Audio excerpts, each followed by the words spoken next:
things set up too.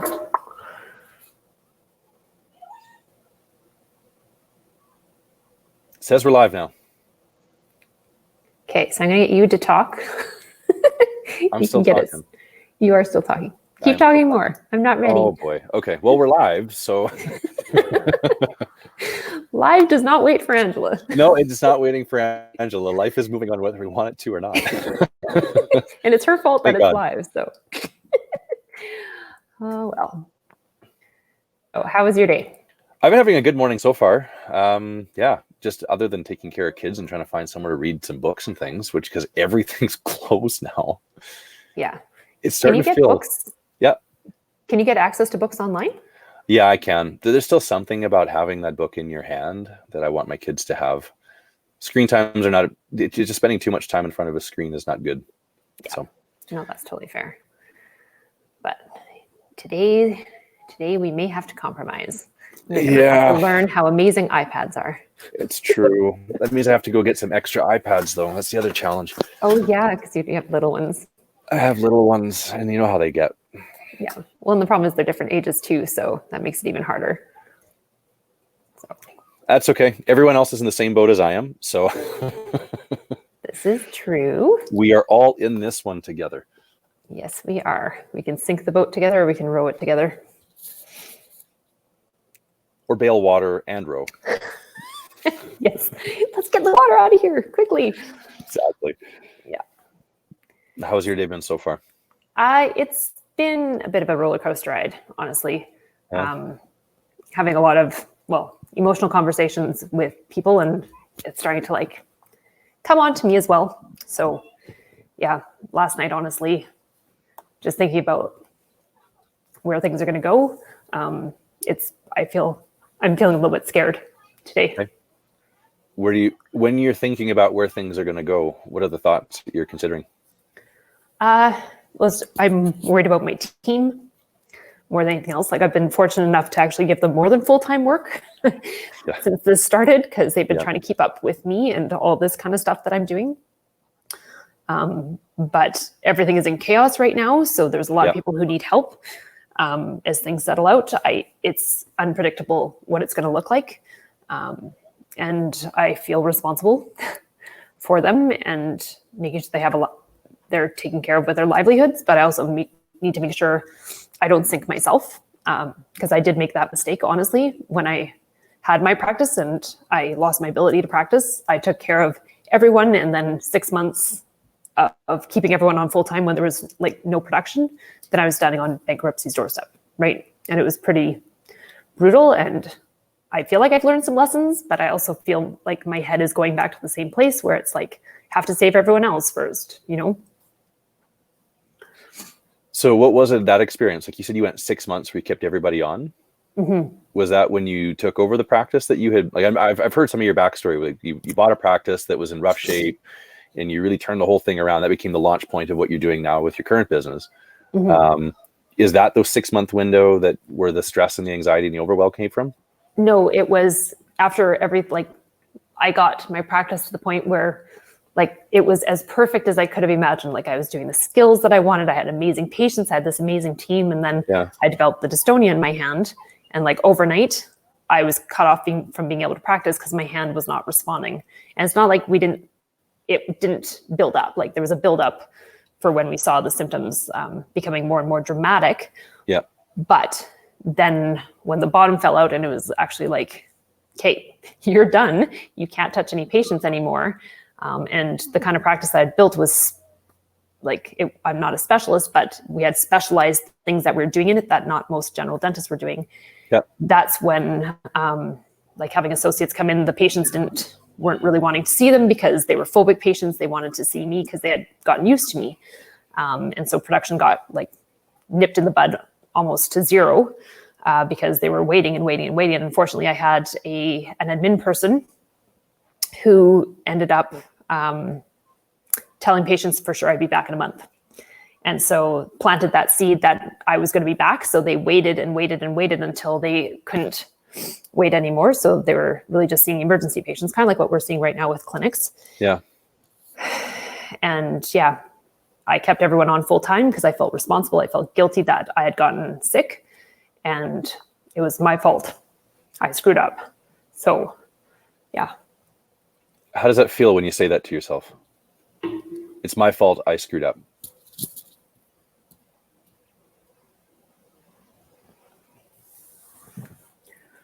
Even though I like have the science behind why it happened, there's still part of me that thinks that there was something I could have done differently that could have prevented it, you know? And so there's still guilt around it. Okay, so you feel guilt. Sure. Mm-hmm.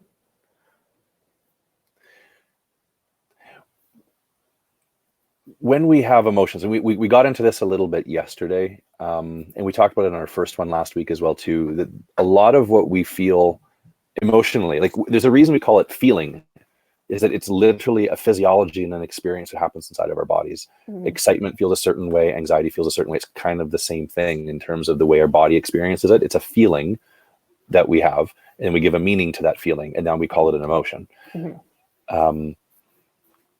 You're having a feeling. And it's important to, first of all, and we're talking through with you because I know so many people are feeling something very similar. Yep. One of the most important things I learned is that anytime we feel stressed, anxious, or overwhelmed, mm-hmm. what's really happening is that it's the problem is not the problem. The problem was not your hands. The problem was not even your patience. The problem was, this is my fault. Mm-hmm. And so there was a sense of layering. That was the meaning that you're beginning to give to your experience. Whenever we feel that stress, anxiety, and overwhelm, if the problem is not the problem, the actual problem is what you think about the problem. Mm-hmm. And so that thought right there, this is my fault. I should have done better, something better to prevent this. Is that true? If I had more information back then, yes, it would have been true. It's not like it was preventable. It would have been delayed, but not inevitable. So is it true? That it's my fault? No. Yeah, exactly. This is one thing I learned in like university psychology class was like, there's people who have this like internal locus of control and there's people who have an external locus of control. Yeah. So there's lots of people in our worlds that like everything is everyone else's fault, right? Yeah. And in my world, everything is my fault. So we kind of take on the weight of the world. It's the savior martyr complex, and you go back and forth between the two different spots. Either you're saving everybody or you're falling apart. It's one of the two. It's welcome to the show. I have to save the world. Congratulations, you're a doctor. Yeah. Right. And so we had alluded to this one a little bit before, as like that polar opposite between compassion and between guilt. So you're wired to be a doctor. Congratulations, to care for people. So you're having that experience of compassion and you give it a meaning. So one of the most important things I've learned in mindset work when I experiencing these challenges, anytime I feel stressed, anxious, or overwhelmed, the problem is not the problem. The problem is what I'm thinking about the problem. And if I can dial into what that core thought is,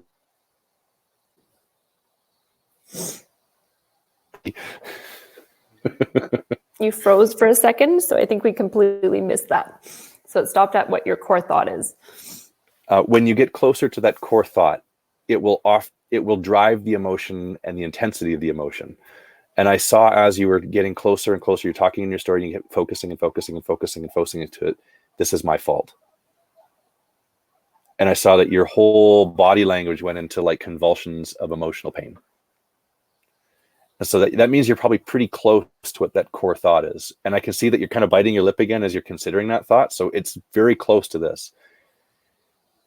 When we have stress, anxiety, and the reality is the challenge is there no matter what.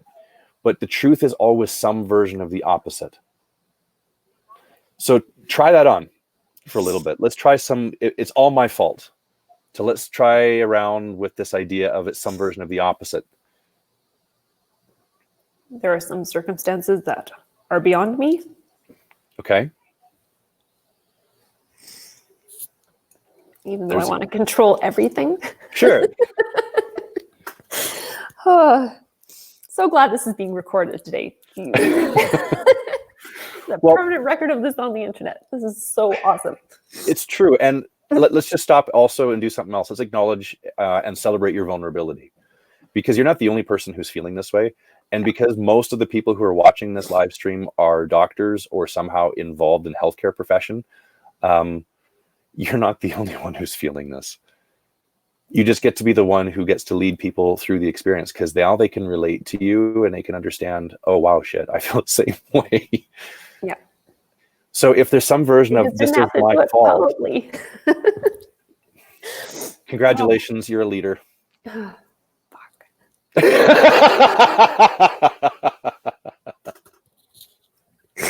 Oh my God. Yeah, you finally got one out of me.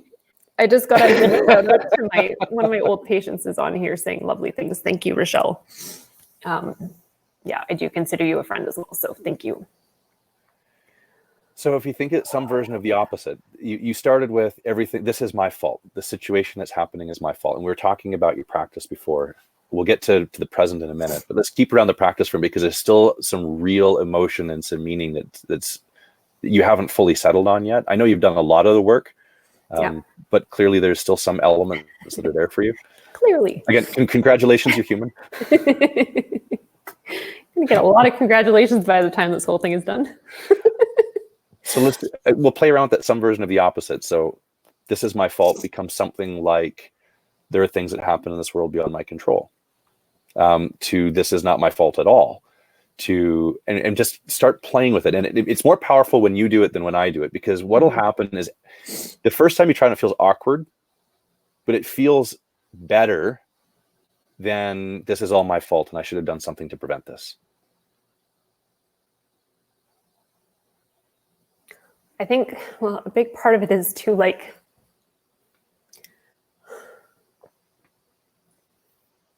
with my practice, there weren't many, like there wasn't other people doing what I was doing. So like a lot of people looked at phobics as being a pain in the ass. And people that they just tried to like push out their practice. Whereas I really felt like I needed to help those people. Mm-hmm. And there was tremendous guilt around not being able to do that anymore. And not having someone to pass that onto who could pick up from where I left off, right? Mm-hmm. And I think a lot of it, like, I feel there's guilt still about like almost realizing my full potential in practice. Yeah. And then that being taken away, partly because I kept pushing things so hard. Like I'm not good at stopping.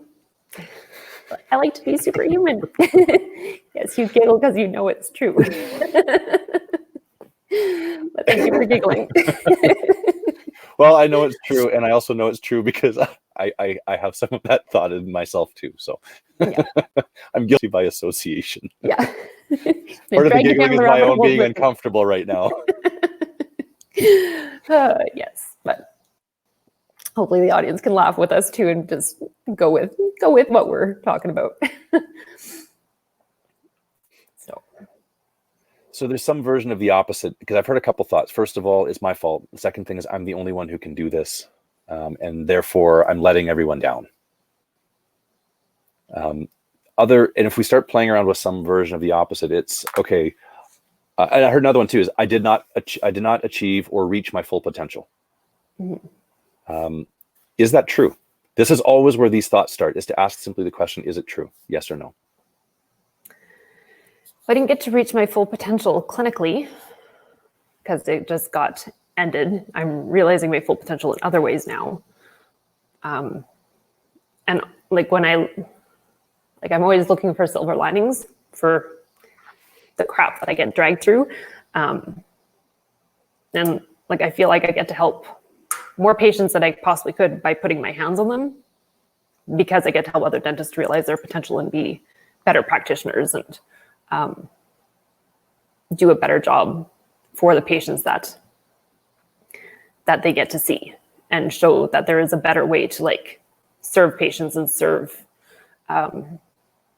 employees and everything else, so that, you know, people can really make that difference in their patients' lives. So I pivoted to try and realize my potential in another way, and it's not fully realized yet, never will be. But yeah, there's some peace in that, to be honest. The unattainable goal? No, the peace in knowing that there is a silver lining to all this stuff. And, you know, like a lot of people, I hear this almost on a daily basis, like, I think you weren't meant to be a dentist forever, even though you thought you wanted to be a dentist forever. Yeah. There's a different path that you are on now, and it feels like you were meant to be on that, even though like everything in my soul is like screaming no, that's not right. You know, this whole idea of right or wrong is something that I don't really buy into. And that's where most of our challenges come from. There's an old Zen proverb, this man who, he's a farmer and he breeds horses. And so he takes this horse that he'd been working with and training for years and years and years through the bloodlines. And he knows this is a good horse. So he takes a horse to one of the most prestigious competitions. The horse wins the whole thing. And now all of a sudden he's on the map, and he's super, super sought after for breeding and for all of the different things that he can do with the recognition that he's now earned. And so all of his friends, his neighbors come to him and say, oh my goodness, what a good thing has happened. And his response is, good or bad, who can know? So now with all of this fame and fortune that's come his way, a lot of other negative attention starts coming his way too. And thieves come and break into his stables in the middle of the night and steal his prized horse. And when news comes out the next morning that he's been robbed, all of his, again, friends and family come back and, oh man, this is terrible. This is horrible. I'm so sorry. And he says, this good or bad, who can know? 2 weeks later, the spirit of the animal, he breaks free from his captors and he returns, and taking with him a herd of wild mares. And so now he returns with now his flock of horses, or whatever you call a whole bunch of horses, herd, maybe, I don't know, it has been multiplied by about a factor of 50.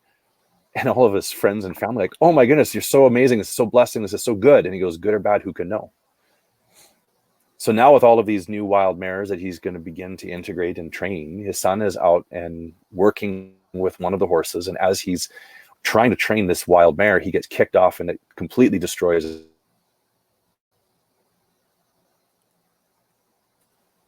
And his friends say, oh, you froze that it completely destroys his leg. Okay. And so he's no longer able to walk. He can't work anymore and is in really critical condition.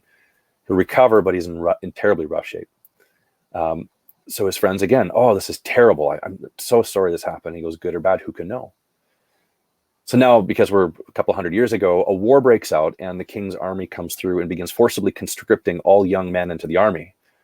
But because his son is a cripple, he's left behind. And his friends say, oh, what good fortune. You're so blessed. He goes, good or bad, who can know? The point is, we don't know what is good or bad. The good or bad is the meaning that we give to it. And there is a randomness that surrounds us in the universe. This is the laws of entropy that we describe in physics and Brownian motion and all of these things that as scientists we know. Mm-hmm. The universe has random chaos. The meaning is the meaning that we give to it. And that's all. So it's not about meant to or not meant to be the dentist that you are and were. It happened. Mm-hmm. You've chosen to make meaning out of it, to say, okay, look at all these things I learned. I can use these to help more people and extend a reach of influence much further than myself, because I'm now scaling my knowledge. I'm scaling what I learned. I'm scaling who I was through all of these other people. And it has a much larger reach than it did before. So you've given it that meaning. And that's a really important part, because that meaning you gave to your experience is a big part of the resiliency that you have discovered inside yourself as you went through the challenge of leaving practice and starting a new business and being in the new venture that you're currently put yourself into. And that's given you energy because you've given it a meaning that works for you. It still connects with your core values of who you are as a person. And so you can continue being who you are at your best right here, right now. I also want to say, you were a general dentist running a referral-based practice. I know of about 2 practices in the entire province who can pull that off. So don't tell me you weren't realizing your potential. I'm a specialist. I know how hard it is to build a referral-based practice. Even more so when you're a generalist doing referral-based treatment. Yeah, that's fair. Thank you. So the truth is did something happen that took you off course? Absolutely. Was it challenging? Absolutely. Was it your fault? Well, no, it wasn't. It was just the randomness of the universe, and you found a way to pivot and to create a new way of taking all of your values and how you see, and you've helped people and teaching other people now to do the exact same thing, and finding clients who have many of those seeds already that you were already beginning to practice with, and aligning your energy to push them even further than they were before. Knowing you and knowing who you like to choose as clients, I know that's a big part of who you like to work with. Mm-hmm. Special people. Yeah, I'm special. My mom says I'm special. Yeah, well, the crazy people who see things beyond what everyone else can see. Right. Right. And so that's where I want to cue in for you, is that this whole thing, this is my fault. Well, how does it feel when you say it was the randomness that I decided to make lemonade out of lemons? Does it feel lighter? Maybe not like happy, but does it feel like, you feel that heaviness that sits down in the pit of your gut and it gets all knotted up and you like want to start choking up. But there's that sort of, it's almost like an awkward, like, oh, I actually feel kind of floaty. Part of me pulls up, part of me pulls back down. Okay. And so the part of you that's pulling back down, what's connected to the part that's pulling down? Saying bullshit that I wasn't responsible for part of this. Okay. And how does it feel? Gross. Okay. So let's try taking that statement, finding some version of the opposite. That's bullshit. This is your fault. How about some version? It's much funnier when you say it. Could it be some version of the opposite of like, holy fuck, shit just happened and I'm here helping people the best way I know how to get through it. Yeah. And I'm feeling maybe a little tired and overwhelmed because how hard I'm working for the people I care about who are my clients. It's probably a big part of what's happening here. How does that statement feel? Like I'm doing something good in the world. And it feels, that's a thought. You think you're doing something good in the world, and I agree with you, but how does it feel? Less yucky. So you're giving me the negative. Tell me what it actually is.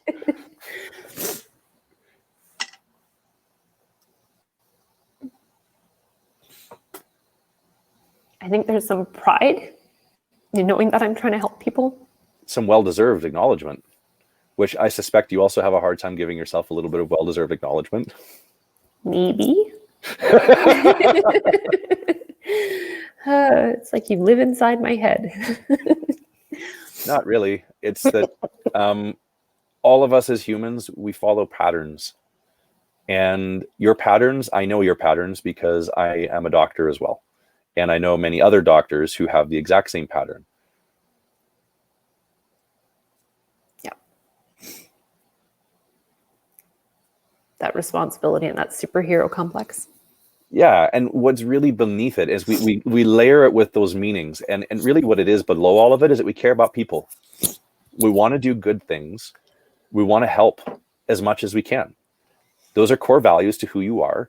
That you can't shake them because it's who you choose to be. It brings you excitement. It brings you fulfillment.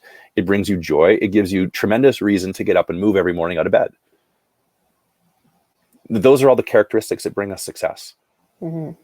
And so the things that are driving you for success because of the way you've chosen to be, and you've seen the results of it. Hey, you like what happens when you operate on those bases, on those values. It's good. It's rewarding. It really, truly is, financially, relationally, even just the compliments people go, oh, you're such a great doc. I'm sorry, but we're all got an ego as doctors too, and it feels good to hear, even though we can't let it get to our heads. Yeah. So you're operating from a place of real core values. And when you continue to operate from a place of core values and you start to see that positive feedback loop, we can add these extra layers because that little grungy that's sitting in the back of our head starts to want to come back in again and say, oh, you screwed up. You didn't do as good as you did last time. It's like, well, you do what you can. Mm-hmm. We surrender the rest. I don't know many people who are doing as many things currently in the marketplace. Like we've got this stream, you've got your other one that you run in the evening. You're still there with clients. And you know what? As one of your clients, these times are freaky as fuck. I'm not going to lie. Yeah. They're scary. They're really scary. We don't know what it's going to look like on the other side of this. We might have to come to work in a hazmat suit every day for the next year. Yep. Right? Like, what is this going to do for our operating costs? How much debt are we going to have to take on between now and then? Will the patients even be there when we come back? What's the economy going to be like? Will they be able to afford treatment? Like, I mean, come on, I'm an orthodontist. People who come to me, like, I'm usually the first thing that people are going to drop when the economy gets bad. Yeah. So, yeah, like, this is real. This is challenging. We don't know what's going to. But when you continue to operate from those places of core values that you have of, I'm here to help people, I'm here to do the best I can, to have meaning and impact in this world, and you continue to take action in alignment with those core values, those are the kind of people that we look back on and go, oh man, aren't they lucky? It's like, well, no, there's no such thing as luck. We create our own luck by continuing to put ourselves in the path where luck can find us. Mm-hmm. And that's what I see you doing right now. And so, because you're not the only person, and you and I talked about this about an hour ago, saying, hey, you're having a really shitty day. Yeah. And we agreed. The heads up. And it's going to be a rough one today. Sorry. But we agreed, and and I want to acknowledge your vulnerability for sharing, because I know that you're not the only person who's feeling this way. There's a lot of people who are listening who are having some version of this, and I'm hoping that the little exercise we're doing, like, how are you feeling right now? Are you feeling a little bit lighter about it? Mm-hmm. Yeah. A little more capable, a little more space around the challenge? Because let's be honest, this is a huge challenge for all of us, and I think of it as like. A couple days ago, pardon me, I gotta blow my nose here. Yay, I'm not the only one. Yeah. A couple days ago, a friend of mine said, man, you look really stressed. I'm like, no, I'm actually super excited and optimistic. Mm-hmm. That said, I'm feeling the strain in my body right now, just as if I was doing a massive deadlift working out. It gets overwhelming at times. Sometimes I can't get it off there. I gotta step away from it for a minute, turn around, let the muscles recover, then go do it again. Yeah. Here's the truth. Right now is scary. There's a lot of stuff that we don't understand, and we're doing everything we can. So let's acknowledge the truth. And we talked about this with the post-traumatic growth stuff yesterday. You have to acknowledge the reality of how challenging everything that all of us in this entire profession are facing. And not just our profession, but everyone in society. I go drive around and it just feels spooky to be outside right now. Like, everything is closed. I went to go get my 8-year-old son a book because I don't have one. He wants a new book to read. I mean, for starters, let's say, well, that's amazing. My 8-year-old son wants to read, but I can't find a goddamn bookstore that's open to buy him a book. Would Amazon still send books right now, or is that a no-no because of the ability for the virus to live on the paper? I have no idea. I haven't tried online. That's the next stop. Like, I went and found a little mom and pop shop for books, and they were closed too. Yeah. Like, it's just weird. You go to drive by a mall and everything is empty. You drive down the street during rush hour and there's no cars on the road. It feels unsettling. As humans, we get used to our rhythms and our rituals. Mm-hmm. And all of them are thrown right out the window right now. And we're all sitting like, what the hell am I supposed to do now? Yeah. And we've got little people named children who are looking to us being like, Dad, what am I supposed to do now? And we're like, I don't know what I'm supposed to do even. Yeah. How are your kids dealing with it? Do they like really realize what's happening, or is it just kind of, this is what's happening right now, so they're just living in it? Like, we're talking about it. They're like, Dad, this is weird. We don't like this. I miss my friends. I don't. Yeah. I all three of my kids like, Dad, I want to go back to school. Yeah, I would imagine. Even though you're an awesome teacher, right? Let's preface that. But yeah, I don't blame them. Like, why? Of course, they want to see their friends. Like, I get it. So they're feeling it. They are definitely feeling it. The fact that we're working to always find something to keep a rhythm going, and I think this will be something we want to be looking at in our future live streams, is building in rhythms of daily living that you're even, because I think we're gonna be here for a little while. Yeah. I think we're gonna be locked down and things are gonna be like this for longer than we want it to be. Yes. I mean, for God's sakes, two more days is longer than I want it to be. But we are all in a point of mystery right now. We don't know what's coming. Mm-hmm. Yeah, and the more that people buck the system of what is trying to be done right now, the longer this whole thing is going to last. Probably. Right. When it comes to mystery, we talk about looking at things from a place of there's potential opposites. There's anxiety and there's excitement. There's guilt and there's compassion. Another one that I've looked at, and it's a much more extreme one, is overwhelm. Like right now, when we're at a point right now, we're staring into the abyss of the unknown. Mm-hmm. We really are. We have no idea what's coming next. None of us do. The information, even though the coronavirus stuff has been on the media and on the social media and every platform for probably the last 6 weeks now, since it really started picking up steam in Asia, nothing seems any more certain about how does this disease really get transmitted, the mechanisms of action biologically. Mm-hmm. How do we stop it effectively?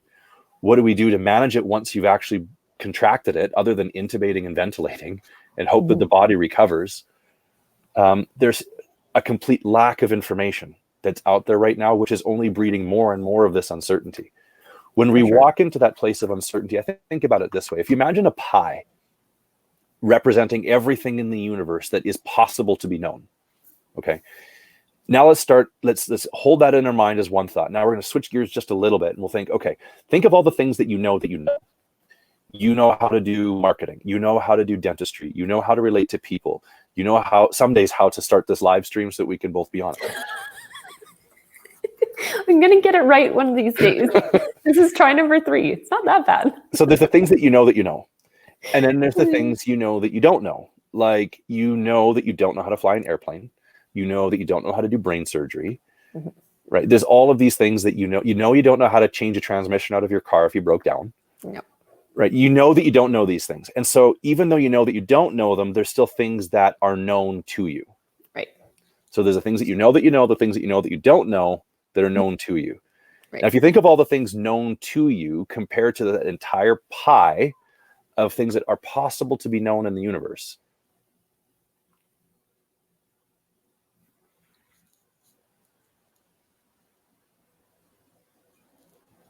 I got cut out again, didn't I? You totally did. Where did I get dropped off? You'd done the known to the known, blah, blah stuff. Yeah. And then it was something about the universe. And then you went frozen again. So of all of the things that could be known, that are available to be known, how big is your piece of pie? Of the things that you are known to you compared to all the other things that could be known, it's a minuscule sliver, Tiny. Yeah. And yet all possibility and all opportunity lies inside of the things that you don't know. Mm-hmm. That's what you're doing with your clients. They don't know how to do the marketing and the organic lead generation that you're doing for them. They don't know that. Mm-hmm. Did you know that when you started your practice? No. Did you know how to treat sleep apnea? Did you know how to do nitrous? Did you know how to manage anxious patients? That I kind of knew. That was kind of an inherent thing for me. But everything else, as well as you know now? No, for sure not. Okay, so at one point in time, all of those things that created the life that you had that you really loved were unknown to you. Mm-hmm. And it was your willingness to step out into the unknown that opened up all the new possibilities that you experienced in practice. Yeah, and it's the same kind of thing that you're doing again now. All opportunity and all possibility of whatever we could hope or want or desire, or ever, it's even beyond us knowing that we could hope or want or desire, is in that realm of the unknown. Mm-hmm. So we have an opportunity then, when we look at the unknown like we're looking at right now, we can either approach it with wonder and anticipation of what else do I get to learn right now? Mm-hmm. Just like you did and I've heard your backstory that your practice was struggling. So you figured out social media and you created all of these skill sets that you didn't have before. And then you waded way out into the unknown doing all of that, which you're doing again now with your new business. Yeah. Or you can sit down and you can just wait for the world to end and be overwhelmed. So emotionally, the feelings of being overwhelmed under the stress and strain is the same kind of feeling we have of absolute wonder. There's a reason why we say awful. And that word inside of awful encapsulates both meanings, full of awe and terrible. Terrible. We say awful to mean both. Mm-hmm. That's true. That is very true. We are in awful times right now. Both meanings of the word. Yeah. the question is, in all of us, we get the chance to decide which meaning do we want to apply to ourselves right now. Do we want to step out into the unknown the way you stepped out into the unknown with your practice, having no idea it was going to happen, and creating a very successful practice, one of the very few referral-driven general practices?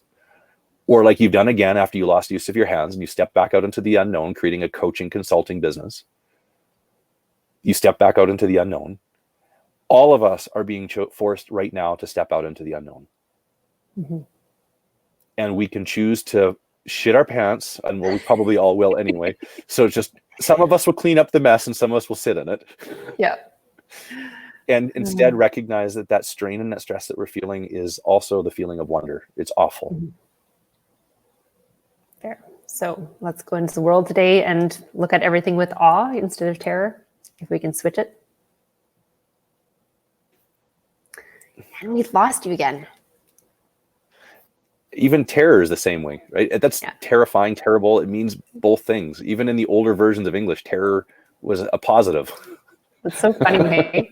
Yeah, we definitely don't understand our language maybe as well as we should anymore in the way that we use our words. So that's fascinating. So it's an awfully terrible time right now. So we'll leave it at that. Will you choose wonder, or will you choose to shit your pants? Yes. I'm going to try to choose wonder, even though the fear, I know it's going to come in waves, just like everyone else is going through right now. And so everyone else who's feeling it, go back and rewatch the process that Angela went through to say, okay, what is actually the feeling and the thought that I'm having right now? And attempt to find some version of the opposite and play around with it till it starts to feel kind of light. And then just have the audacity and courage to hold on to that thought for a while and keep repeating that thought to yourself every time the overwhelming negative and the terrible emotions start coming into play. Go, no, I'm actually doing everything I can right now. The times are uncertain. I'm doing all I can to help people. I'm operating from my core values, knowing that from this kind of place, opportunity will always find me. Mm-hmm. Okay. Well, on that lovely note, we'll call it a day for today. So thank you for forcing me into what we did today. And hopefully, hopefully tomorrow will be a better day, or maybe you'll cry tomorrow and then I can be the... I'm sure it's only a matter of time before I do. Yeah. Just be honest here. Yeah, for sure. Well, thank you. Okay. It's a pleasure as always to do this with you and to even just talk and interact. So thank you. Okay. Talk to you tomorrow. Okay. Bye. All right. Cheers.